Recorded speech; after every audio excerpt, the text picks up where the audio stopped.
नमस्कार। आप देख रहे हैं संतोष पाठक ऑफिशियल। मैं हूं आपके साथ शिव कुमार। मेरे साथ हैं संतोष पाठक जी। स्वागत और अभिनंदन। बहुत बहुत धन्यवाद शिव जी, और तमाम दर्शकों को नमस्कार। और एक बड़ी खबर, अमित शाह पश्चिम बंगाल में है, कोलकाता में है। मुख्यमंत्री का चयन होना है, मुख्यमंत्री एक और दो डिप्टी सीएम, ये तमाम बातें निकलकर सामने आ रही है। कैबिनेट, नई सरकार का गठन होना है। और इससे पहले ही इस देश की राजनीति के लिए एक बड़ी खबर निकलकर सामने आ गई है। एक साथ 107, जी हाँ, मैं अपने दर्शकों को साफ साफ बता दूं, एक साथ 107 विधायकों ने इस्तीफा देने का ऐलान कर दिया है। और उन 107 विधायकों के इस्तीफा देने के ऐलान के साथ ही मोदी और शाह के मंसूबों पर पानी फिर जाएगा। मोदी और शाह जो चाहते हैं, मोदी और शाह जो करना चाहते हैं, उनके इरादों पर पानी फिर जाएगा। और अब तो ये कहना बेमानी है कि दोनों मुंह दिखाने के लायक नहीं रहेंगे, क्योंकि कुछ भी हो जाए दोनों पे कोई फर्क पड़ता नहीं है। लेकिन इतना जरूर कहूंगा कि इस देश के लोकतंत्र के इतिहास में एक साथ नवनिर्वाचित, नए चुने गए 107 विधायकों का ये इस्तीफा, ये नरेंद्र मोदी और अमित शाह के साथ चिपक जाएगा। और आने वाले न जाने कितने दशकों तक भारतीय जनता पार्टी को इसकी सफाई देनी होगी। नितिन नवीन की पीढ़ी नहीं, योगी आदित्यनाथ, देवेंद्र फडणवीस, हेमंता बिस्व शर्मा की पीढ़ी नहीं, बल्कि आने वाली कई पीढ़ियों को इसकी सफाई देनी पड़ेगी। अब तमाम चीजें कही जा रही है कि कई राज्यों के मुख्यमंत्री दिल्ली में मंत्री बनकर आएंगे और उन्हीं में से कोई एक मुख्य प्रधानमंत्री बनेगा। सफाई तो उनको भी देनी पड़ेगी। एक बड़ी स्टोरी लेकर आए हैं, चौंकाने वाली स्टोरी, और अपने तमाम दर्शकों से कहेंगे कुछ मिनट हमारे साथ बने रहिएगा। शुरुआत हमेशा की तरह शिव जी अपने शानदार अंदाज में करेंगे। जी शिव जी। अब क्या कहा जाए, कहते हैं कि जाको प्रभु दारुण दुख देई ताकि मत पहले हरि लें। अब किसकी मत हरी गई है? इंडिया गठबंधन की हरी गई है या फिर एनडीए गठबंधन की हरी गई है, मुझे नहीं मालूम। लेकिन किसी की तो मति गड़बड़ है। और इस गड़बड़ मति में एक सवाल खड़ा हो गया कि आखिर 107 विधायक इस्तीफा देने को क्यों हैं तैयार? क्या वजह है? क्या दबाव है? क्या उन पर मानसिक प्रताड़ना उनकी हो रही है? 107 बड़े विधायक होते हैं। कई राज्यों की तो विधानसभा इतनी बड़ी नहीं है, उत्तराखंड की इतनी बड़ी नहीं है, छत्तीसगढ़ की इतनी बड़ी नहीं है, और भी कई राज्य हैं जिनकी इतनी बड़ी विधानसभा नहीं है। हिमाचल की है, पूर्वोत्तर के सभी राज्यों की है आसाम को छोड़कर, सिक्किम की है,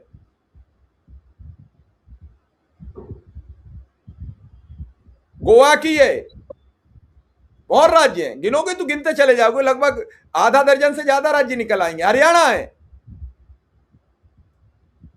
उत्तराखंड है, और अब तो जम्मू कश्मीर भी है, जहां तक मेरा अनुमान है 100 के भीतर है। ऐसे में 107 विधायक इस्तीफा देंगे तो क्या होगा? और ये उतने विधायक हैं, अगर 10 और जोड़ दो तो बिहार का बहुमत हो जाता है। 15 और जोड़ दो तो 122 पर।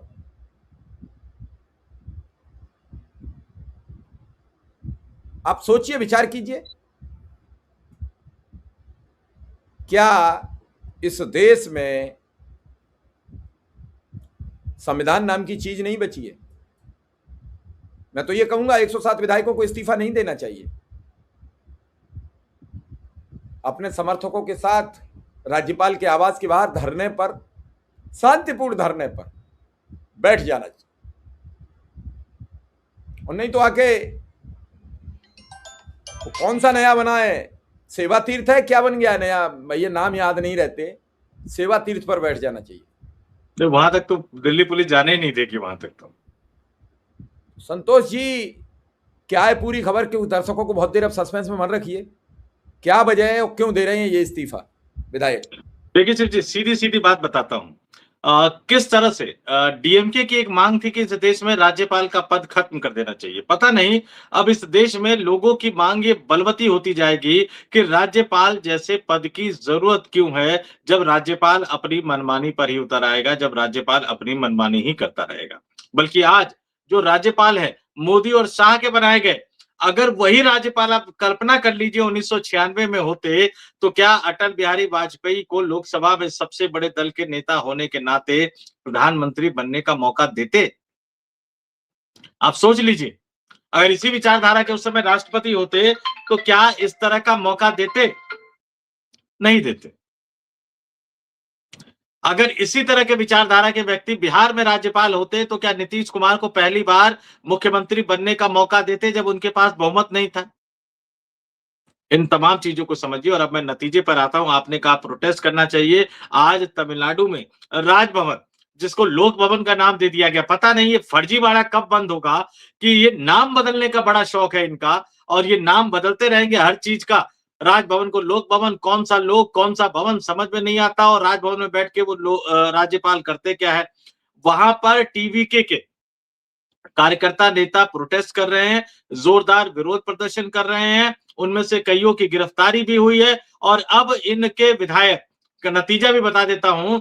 जो 108 विधायक चुने गए थे, इनमें से विजय 2 सीटों पे चुने गए थे, तो इनकी तकनीकी रूप से 107 विधायक है और ये तमिलनाडु के विधानसभा में सबसे बड़ा दल है। इनको सरकार बनाने का न्योता मिलना चाहिए। किसी और पार्टी ने अब तक सरकार बनाने का न्योता नहीं दिया है। आपने बहुत अच्छा किया, ये स्क्रीन पर दिखा दिया ताकि लोगों को ये पता रहे कि कौन कितने पानी में है। और यहाँ पर भारतीय जनता पार्टी को, आप ये विडंबना देखिए शिव जी, कि भारतीय जनता पार्टी को सिर्फ 1 सीट मिली है और भारतीय जनता पार्टी को 2.97% वोट यानी 3% वोट भी नहीं मिला है। और उसी भारतीय जनता पार्टी द्वारा तमिलनाडु का राज्यपाल बनाया गया व्यक्ति, जो कि गोवा से आता है, गोवा की सरकार में मंत्री रहा हुआ है, गोवा की विधानसभा का स्पीकर रहा हुआ है। कौन से गोवा शिव जी? आया राम गया राम की राजनीति याद कीजिए। कितनी बार पार्टियां टूटी, कितनी बार पार्टी बनी, कैसे वहां सरकारें बनी, कैसे वहां सरकारें गिरी, वो सब कुछ उनको पता है। लेकिन वो व्यक्ति तमिलनाडु में जाकर अब ये कह रहा है नंबर 1 पार्टी से, यानी जो इकलौती पार्टी है तमिलनाडु में सरकार बनाने का दावा पेश करने वाली, उससे कह रहा है कि पूर्ण बहुमत लेकर आओ। क्या कहना चाह रहे हैं राज्यपाल कि दूसरी पार्टी को तोड़ो और तोड़ने के लिए क्या करो? पैसे का जुगाड़ करो और जैसे ही पैसे का जुगाड़ करोगे तुरंत आपके पास ईडी पहुंच जाएगी। आप ये खेल समझिए कि एक नए नवेले नेता को, जिसने अपनी एनजीओ के जरिए तमिलनाडु के लोगों की सेवा की और तमिलनाडु के लोगों ने उनको जनादेश दिया, कुछ सीटें वो कम रह गए, वो इतना ही कह रहे कि हमारे पास इतने हैं, 4-5 जो कम रह गए हैं विधानसभा में हम साबित कर देंगे। डीएमके ने कह दिया है कि हम सरकार बनने देंगे, संवैधानिक संकट खड़ा नहीं होने देंगे, किस सरकार को गिरने की नौबत नहीं आएगी। ये देश, जिस देश में नरसिम्हा राव ने 1991 से लेकर 1996 तक अल्पमत की सरकार चलाई थी शिव जी, अल्पमत की सरकार, पूरे 5 साल नरसिम्हा राव के पास बहुमत नहीं था और यही कभी अन्य दलों ने भी साथ दिया और भारतीय जनता पार्टी ने ज्यादा साथ दिया। जब भी ये वोटिंग की नौबत आती थी सदन में, बीजेपी के सांसद निकल जाते थे, तो जो लोकसभा में मौजूद रहते थे उनका बहुमत हो जाता था। ये अल्पमत की सरकार चलाई है। इस देश के कई राज्यों में अल्पमत की सरकार चली है, लेकिन आज मोदी और शाह ऐसा लग रहा है कि 400 पार तो मिला नहीं है, लेकिन 240 पर ही देश के संविधान को अलिखित तरीके से बदलने की कुचेष्टा कर रहे हैं, महापाप कर रहे हैं। और उस महापाप के बाद अब टीवीके ने ऐलान कर दिया है कि भैया अगर आपने तमिलनाडु में जनादेश का अपमान किया राज्यपाल ने और वहां पर किसी और तरह के सरकार बनने की नौबत आई, तो उनके सभी के सभी नवनिर्वाचित 107 विधायक इस्तीफा दे देंगे। वो प्रोटेस्ट कर रहे हैं, लगातार प्रोटेस्ट कर रहे हैं, राज्यपाल के रुख को लेकर अपना विरोध जता रहे हैं और ये इस देश की जनता को कभी नहीं भूलना चाहिए। टीवीके को देखिए किसके बीच में मुकाबला था? एआईएडीएमके गठबंधन, डीएमके गठबंधन और टीवीके। इसमें अगर 3 तरफा मुकाबला हो तो जिसने 33-34% वोट ले लिए, आप ये मान के चल लीजिए। टीवीके के पास वोट कितने हैं? 35% के लगभग है। एआईडीएमके के पास वोट कितने हैं? 21% के लगभग है। और एआईएडीएमके के पास, वो भी लोगों के लिए जानना जरूरी है, एआईएडीएमके मैंने 21% बता दिया, इसके बाद जो डीएमके के पास है 24% है और टीवीके के पास 35% के लगभग है और राज्यपाल उनको सरकार बनाने का न्योता नहीं दे रहे। एसआर बोमई केस में और ना जाने कितने केसों में सुप्रीम कोर्ट ने साफ साफ कह दिया था कि बहुमत का परीक्षण लोकसभा के सदन के अंदर होगा, यानी केंद्र के स्तर पर लोकसभा, राज्य के स्तर पर विधानसभा। लेकिन राज्यपाल कहते हैं नहीं नहीं नहीं नहीं, कौन सा सुप्रीम कोर्ट, कौन सा संविधान, कौन सा बाबा साहब भीमराव अंबेडकर का संविधान, कौन बाबा साहेब, कौन सुप्रीम कोर्ट, कौन सा एसआर बोमई केस? मैं राज्यपाल हूं, मैं गवर्नर हूं, मैं लाट साहब हूं। तो लाट साहब को पहले खुश करो, लाट साहब को पहले बता दो कि तुम्हारे पास नंबर है, तब मैं तुम्हें लेटर दूंगा। अब विजय को जो सिक्योरिटी दी गई थी, क्योंकि वो मुख्यमंत्री बनने वाले थे, वो भी वापस ले ली गई है। जेड कैटेगरी वाली गाड़ियों का काफिला वापस ले लिया गया है, सुरक्षा व्यवस्था वापस ले ली गई है। और जबकि उनकी धुर विरोधी डीएमके, उन्होंने अपना प्रस्ताव पारित किया कि राज्य में उनको सरकार बनाने दिया जाए टीवीके को, और वो कोई संवैधानिक संकट पैदा नहीं करेंगे, जबकि वो विरोधी है, वो कांग्रेस से नाराज है, वो कांग्रेस पर कह रही है कि छुरा घोपा। और आज ही डीएमके के लोकसभा सांसद कनिमोझी ने लोकसभा स्पीकर ओम बिरला को पत्र लिखकर कहा है कि हम इंडिया गठबंधन के हिस्सा नहीं है, कांग्रेस हमसे अलग हो गई तो हमारे सांसदों के अलग बैठने की व्यवस्था की जाए। अब डीएमके के सांसद कांग्रेस के साथ नहीं बैठना चाहते हैं। याद दिला दूं, पहली पंक्ति में राहुल गांधी के बगल में एक सांसद बैठे हुए नजर आते हैं। पहले वो अखिलेश यादव आते थे, केसी वेणुगोपाल ने हटा दिया, वो केसी वेणुगोपाल बैठते, लेकिन टीआर बालू बैठते नजर आते हैं डीएमके के। अब वो डीएमके अलग बैठना चाहती है, कांग्रेस से नाराज है। लेकिन इसके बावजूद डीएमके अपनी हार स्वीकार करके कह रही है कि हम सरकार बनाने की कोशिश नहीं करेंगे, टीवीके को सरकार बनाने दिया जाए। और बीजेपी का इकोसिस्टम और गोदी मीडिया खासतौर से बार बार ये खबरें प्लांट कर रही है कि डीएमके और एआईएडीएमके मिलकर सरकार बनाने की कोशिश करेगी आने वाले दिनों में। जनादेश को हड़पने का इससे बड़ा कोई षड्यंत्र नहीं हो सकता है। शिव जी,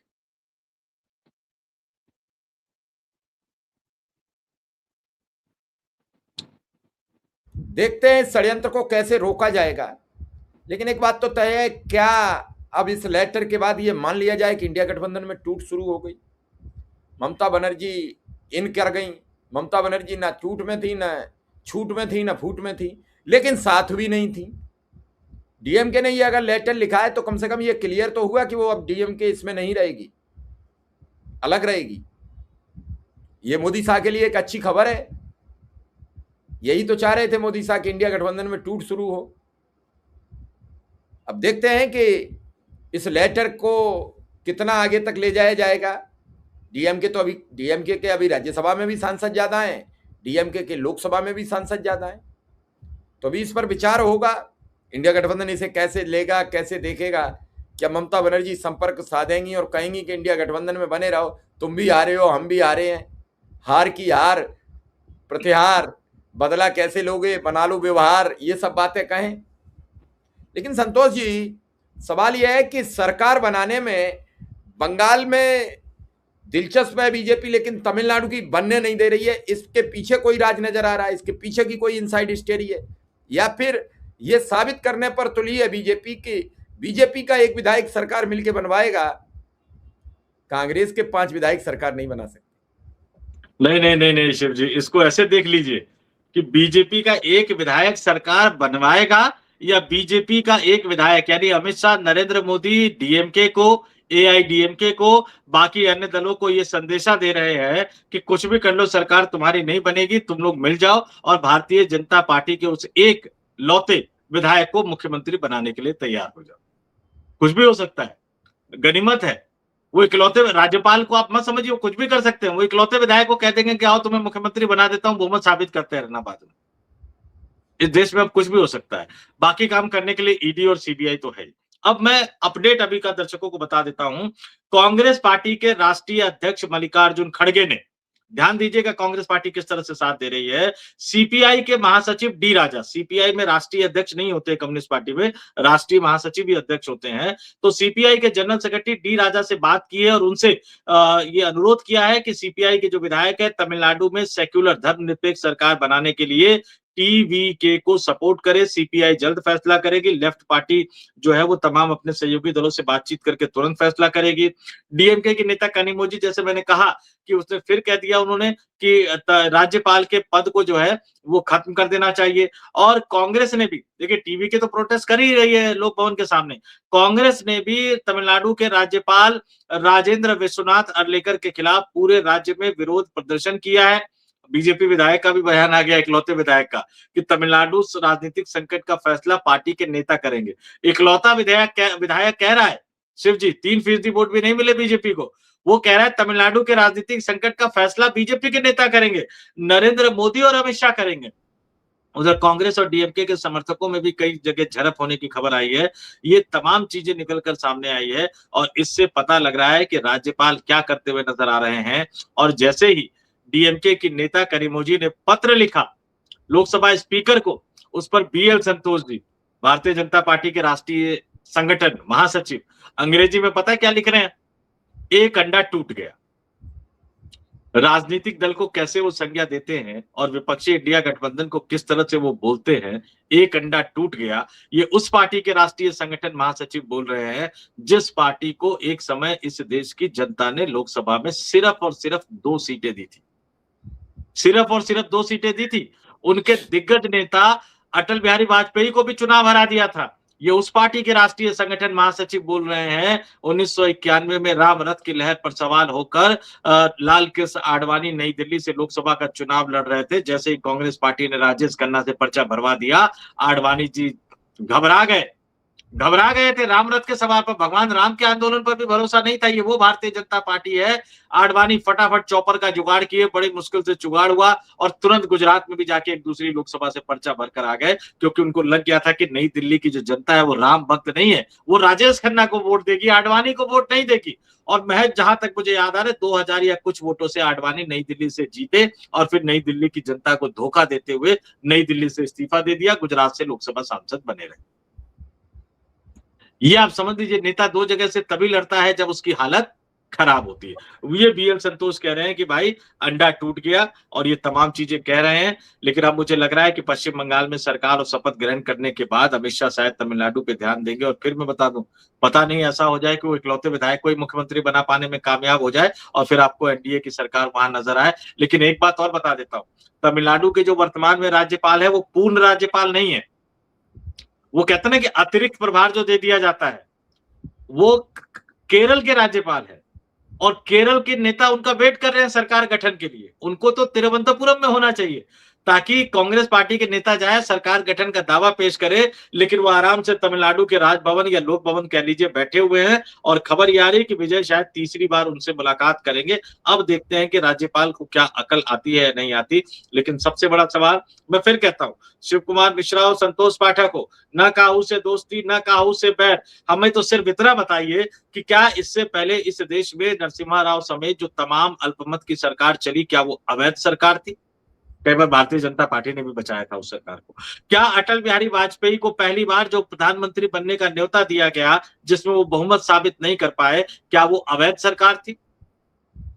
क्या अटल बिहारी वाजपेयी इसके बाद भी जब बने तब भी कई बार बहुमत को लेकर लोचा होता रहा, साबित करते रहे वो लोकसभा में, लेकिन क्या उस सरकार में कोई लोचा था? नीतीश कुमार को मुख्यमंत्री पहली बार बनाया गया, राज्यपाल ने न्योता देके, क्या वो अवैध सरकार थी? अब तो ये सवाल पूछना बनता है। और वो सरकार अवैध थी तो अटल जी के पुरानी वाली सरकार के कई मंत्री अभी भी शायद है राजनीति में, उन सबको ये जवाब देना चाहिए। और ये खुला खेल है, संविधान का खुला मखौल उड़ाया जा रहा है, दुर्भाग्यपूर्ण स्थिति है और इससे आप तनाव क्रिएट कर रहे हैं। राज्यपाल का पद इस देश के संविधान निर्माताओं ने कुछ सोच कर रखा था। और एक बात मैं और दर्शकों से कहूंगा, जरा गौर करें, राज्यपाल के पीछे कौन खड़े होते हैं शिव जी? उनके सबसे बड़े करीबी अधिकारी कौन होते हैं जो उनके साथ होते हैं? कोई राज्य सरकार का अधिकारी नहीं होता है, कोई आईएएस आईपीएस नहीं होता है, वो सेना का वरिष्ठ अधिकारी होता है। तो राज्यपाल क्या होता है? भारत सरकार का राज्य में प्रतिनिधि होता है, क्योंकि राज्यों का संघ है भारत। और राज्य के केंद्र के प्रतिनिधि के रूप में राज्यपाल के साथ जो अधिकारी होते हैं वो सेना के उच्च अधिकारी होते हैं। मैं तो दुआ करूंगा, प्रार्थना करूंगा कि मोदी शाह को और अपने राज्यपाल को ये याद दिलाना चाहिए कि बाबा साहब भीमराव अंबेडकर के संविधान में राज्यपालों का प्रावधान क्यों किया गया था, और कम से कम संविधान का इतना मखौल ना उड़ाए। और जब विधानसभा का कार्यकाल खत्म हो जाएगा तो क्या राष्ट्रपति शासन लगाया जाएगा? आप दीजिए समय उनको, शपथ ग्रहण का करवाइए और 2 दिन का समय दीजिए, सिर्फ 24 घंटे का समय दे दीजिए। 48 घंटे का समय दे दीजिए और कहिए विधानसभा में जाकर बहुमत साबित करे, और बहुमत साबित ना करे तो इस्तीफा दे दे। लेकिन बहुमत का फैसला कम से कम राज्य भवन में तो नहीं होगा, लोक भवन में तो नहीं होगा, वो तो विधानसभा के पटल पर ही होना चाहिए। ये तो खुल्लम खुल्ला भारत के संविधान का मजाक उड़ाया जा रहा है। पता नहीं ममता बनर्जी जैसे कह चुकी है कि वो इंटरनेशनल कोर्ट ऑफ जस्टिस में जाएगी, अंतर्राष्ट्रीय अदालत में। ये मोदी किस तरह की समस्या और किस तरह की दुविधा की स्थिति भारत के सामने पैदा कर रहे हैं शिव जी। ये बड़ी खतरनाक स्थिति में हमारा लोकतंत्र पहुंचता जा रहा है। बिना किसी लाग लपेट के मैं सीधे सपाट शब्दों में ये कहना चाहूंगा। चलिए, संतोष जी ने जो कहा है उस पर आपकी क्या राय है? क्या लोकतंत्र खतरे में है? क्या संविधान खतरे में है? हमें जरूर कमेंट बॉक्स में बताएं, क्योंकि हम बड़ी बेबाक अपनी टिप्पणी करते हैं और बेबाक आपकी राय चाहते हैं। आप ये मत सोचिए कि हमारी राय हमारे फेवर में नहीं है या हमारे मानसिकता से अलग है। तो निश्चित आपको भी अधिकार है अपनी बात खुल के रखने का। हम कोई भाजपा नहीं है कि आपको अपनी मन की बात सुनाएंगे और आपके मन की बात ना सुने। आप हमें जरूर बताएं, हमें आपके उत्तर की प्रतीक्षा रहेगी। फिलहाल इस खबर को यही विराम देंगे और प्रतीक्षा करेंगे कि 160 विधायकों का इस्तीफा ना हो, उससे पहले जो ये क्राइसिस है ये समाप्त हो।